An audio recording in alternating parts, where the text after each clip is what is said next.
In the frozen stillness of the Ardennes winter, long before the sun pushed its way through the fog, a single tank lay silent. Its steel frame, feared across continents, now breathed only the faint echo of a dying engine. For the men standing beside it, the silence said more than any report ever could. Something deeper than machinery had failed. Something fundamental. Most stories of war begin with the clash of armies. This one begins with a question whispered in the dark.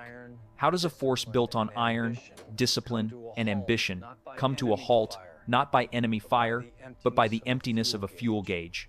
The answer was not lying on a battlefield. It was stacked quietly in an abandoned American depot, where rows of untouched gasoline cans gleamed in the dawn like a revelation. That morning, as German troops crowded around 50,000 gallons of American fuel, a realization colder than the December wind settled over their commander. Victory would not be decided by courage or tactics. It would be decided by what fed the engines of war. And the Americans had oceans. Germany had drops. Modern wars rarely collapse in a single moment. They unravel quietly through shortages, delays, and decisions made months before the first shot is fired. By the summer of 1944, the German war machine was already bleeding from within. Allied bombers had reduced synthetic fuel plants to twisted metal, cutting production by more than 90%. What flowed from the Reich's refineries no longer matched the demands of a mechanized army stretched across continents. Commanders rationed gasoline by the liter. Aircraft sat grounded. Veteran tank crews trained on maps instead of engines. Yet Adolf Hitler envisioned one last reversal of fate, a massive winter offensive through the Ardennes. Its purpose was brutally simple: break the American front, seize Antwerp, and split the Allied coalition. But hidden beneath the boldness was a truth that only his logisticians dared whisper. The assault had no hope unless German forces captured American fuel along the way. For Joachim Peiper and his Kampfgruppe, this reality defined every choice before the battle even began. Peiper's armored spearhead, designated the Schwerpunkt of the offensive, received just 31,000 gallons of fuel, barely enough for 50 miles of combat operations. The Meuse River, their essential objective, lay 65 miles away. The mathematics were merciless. Success depended not on maneuver, but on seizing depots the Americans might abandon. When Peiper attended the final briefing on December 14th, his orders reflected this desperation. Tanks would move in single file to conserve fuel. Engines were to be shut down during every halt longer than 5 minutes. Capturing American supplies was not merely encouraged, it superseded all tactical priorities. Victory required gasoline before territory. Even ammunition was secondary. At dawn on December 16th, the German offensive erupted, with an artillery barrage powerful enough to recall the early triumphs of the Blitzkrieg. But the veneer of strength masked the fragility beneath. Panzer columns quickly bogged down on narrow country roads that German maps had misrepresented as highways. Vehicles designed for the open Russian steppes groaned through muddy forest paths. Congestion grew for miles, engines idled longer than intended, and precious gallons evaporated into the cold air. Then came Lanzerath. 18 American reconnaissance soldiers, barely more than a squad, held off Peiper's advancing column for nearly 10 hours. Their resistance forced dozens of German tanks and half-tracks to idle in place, consuming the very resource the offensive could not spare. By the time the bottleneck cleared, Kampfgruppe Peiper had already burned almost half of its allocated fuel. When the column finally reached the outskirts of Honsfeld in the pre-dawn hours of December 17th, the realization struck with brutal clarity. After barely 20 miles of progress, Peiper's tanks were already running dry. The campaign meant to rescue the Reich had become a race against its own empty fuel lines. That was the moment they discovered the American depot. The captured fuel at Honsfeld did more than bring Peiper's column back to life. For a brief moment, it revived the illusion that the offensive could still succeed. His crews worked feverishly in the bitter wind, pouring American gasoline into German tanks as if each gallon were a lifeline. Engines rumbled back to life. Tracks bit into the frozen earth. Every man felt the fragile momentum returning. But as Kampfgruppe Peiper pushed deeper into Belgium, the nature of the war began to reveal itself. The first signs came in the form of documents. Among the abandoned American offices at Honsfeld, a German sergeant found shipping manifests, ordinary papers that told an extraordinary story. The fuel Peiper had just captured had crossed an entire world, from Texas to New York, from New York to Liverpool, from Liverpool across the Channel, and then hundreds of miles by truck to the front. 6,000 miles in 6 weeks. What Germany guarded with divisions, the United States delivered with routine efficiency. The deeper the column advanced, the sharper the contrast became. At Billingen, they seized more fuel, maps, rations, and ammunition. Yet the maps showed something unsettling. American depots were everywhere. At crossroads, behind ridgelines, near villages, and rail stations. The 1st U.S. Army alone held millions of gallons in reserve. For the Germans, fuel was treasure. For the Americans, it was simply inventory. Still, the offensive pressed on. Tigers and Panthers rolled forward, consuming fuel at brutal rates, 2.5 gallons per mile for the Tigers, 1.5 for the Panthers. The rugged Ardennes terrain increased those numbers by nearly 40%. Each mile was bought with gasoline the Germans did not have. Then came the moment that shattered even the hardiest illusions. As Peiper's vanguard approached the vast American depot at Stavelot, over 2 million gallons stacked across 15 acres, they expected another miraculous windfall. Instead, they found American engineers already at work. Under orders to deny the fuel at all costs, the men of the 291st Engineer Combat Battalion laid trails of gasoline between the stacks of jerry cans. White phosphorus grenades were distributed. One spark changed everything. A wall of fire shot into the sky, a roaring column of flame and smoke that could be seen for miles. The inferno consumed the fuel in hours, but its meaning burned far longer. The Americans could afford to destroy more gasoline in an afternoon than the Germans had received for the entire offensive. As the flames reached 1,000 feet, Peiper's men understood what the numbers had been trying to tell them for months. The enemy possessed abundance beyond comprehension, and the contrast only grew sharper. The Red Ball Express 6,000 trucks running night and day delivered more fuel in a single week than Peiper's entire army group would see in a month. Pipelines laid under the English Channel pumped 1 million gallons a day into France. Standardized American vehicles burned fuel efficiently, carried interchangeable parts, and were replaced faster than Germany could repair its own. The summit of the offensive had been reached. But it was not marked by triumph.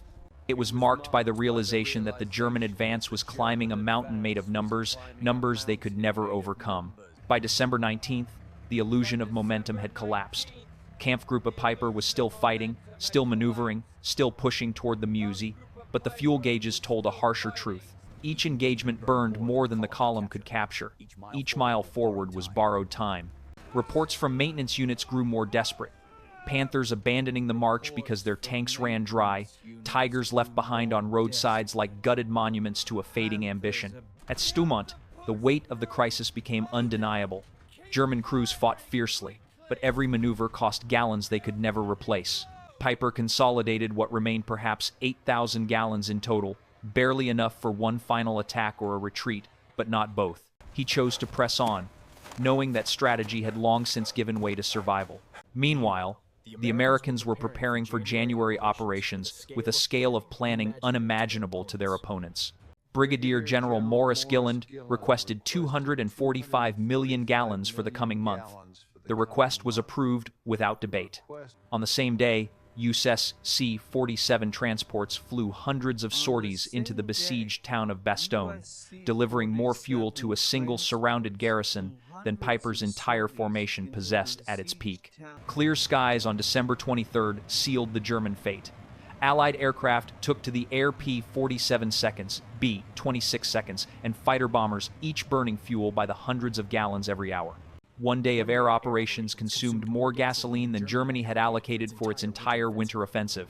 Bombs fell on roads, bridges, and supply lines, turning the German advance into a patchwork of isolated pockets. That night, Peiper faced a decision that no commander wants to make. With the encirclement tightening around La Glaise, the last drops of fuel were pooled into a handful of vehicles. The remaining tanks, half-tracks, and trucks machines worth fortunes in steel and manpower were drained dry.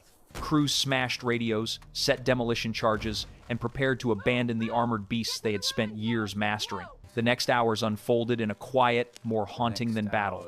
Men who had once charged across continents now slipped through forests on foot, carrying only what they could. Behind them, 39 tanks, 70 half-tracks, and 177 vehicles sat waiting for destruction. When the explosions came, they lit the night with brief bursts of orange final markers of a force that had moved 60 miles, captured depots, shattered towns, and yet had been defeated not by an enemy maneuver, but by the simplest arithmetic of war. Of the 5,000 men who began the operation with Kampfgruppe Peiper, roughly 770 would return. The Ardennes had taken its toll in lives and steel, but its most devastating blow was conceptual. The battle revealed, with unflinching clarity, the boundary between courage and capability. German troops had fought with determination. Their tanks had proven formidable. Their commanders had been experienced. But none of that mattered once the fuel was gone. For the first time, it became undeniable. Modern war was no longer a contest of will. It was a contest of supply. Dialogue. Original script. From the American perspective, the Battle of the Bulge was not merely a test of courage. It was a test of a logistical system built across oceans, continents, and industrial landscapes. While German commanders rationed fuel by the liter, American planners discussed gasoline in millions of gallons, numbers so large that their adversaries could scarcely comprehend them. Within U.S. headquarters, officers monitored supply flows with clinical precision. Colonel James Snyder recorded daily fuel receipts and expenditures, noting net gains even during heavy combat. To the Americans, fuel was not a luxury. It was an expectation produced in quantities unmatched by any other nation on Earth. The East Texas oil fields alone pumped more petroleum than all of German-occupied Europe combined. This abundance shaped world opinion. Observers across Allied nations saw the Ardennes as proof that industrial democracy could outproduce authoritarian militarism. Britain, still recovering from years of rationing and bombings, marveled at the endless convoys rolling off American ships. The Soviet Union understood the message as well. Behind every American soldier stood a vast engine of factories, refineries, pipelines, and workers whose output seemed inexhaustible. At a strategic level, American doctrine emphasized mobility above all. Tanks, trucks, and aircraft were built around standardization, parts interchangeable, maintenance simplified, fuel consumption efficient. A Sherman tank burned roughly a third of the gasoline required by a Tiger. U.S.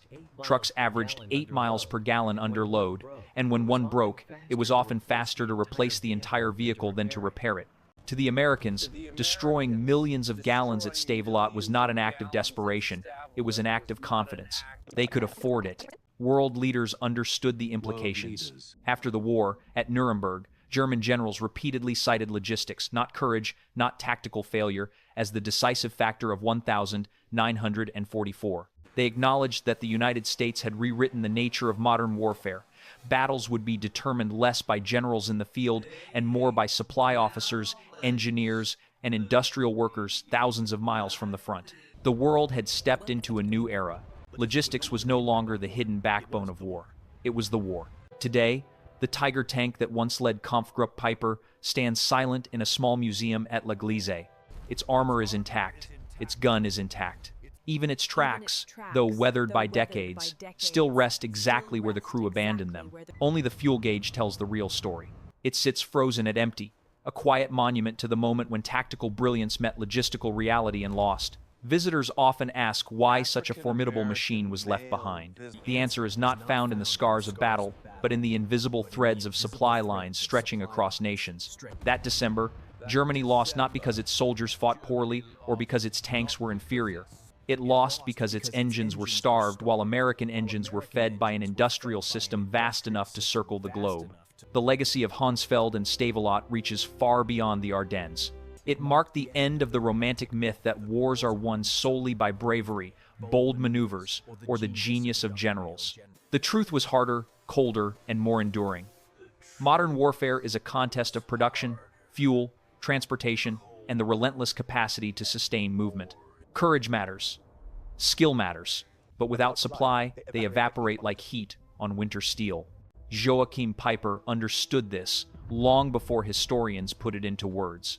When he stood among 50,000 gallons of captured American fuel, he glimpsed an uncomfortable reality. What seemed miraculous to him was insignificant to the enemy. What his army needed to survive, the Americans could burn without hesitation. That knowledge was more decisive than any artillery barrage or armored breakthrough. And so the Ardennes became more than a battlefield. It became a lesson, a cautionary reminder that nations rise and fall not only on the strength of their armies, but on the strength of their foundations, the factories, the refineries, the workers who never see the front but shape its outcome all the same. As you reflect on this chapter of history, consider a question that echoes across decades. In a world where technology and supply lines grow ever more complex, can any nation win a modern war without mastering the logistics behind it? If stories like this help you appreciate the hidden forces that shape our world, feel free to share your thoughts below and join us for the next journey into the depths of military history.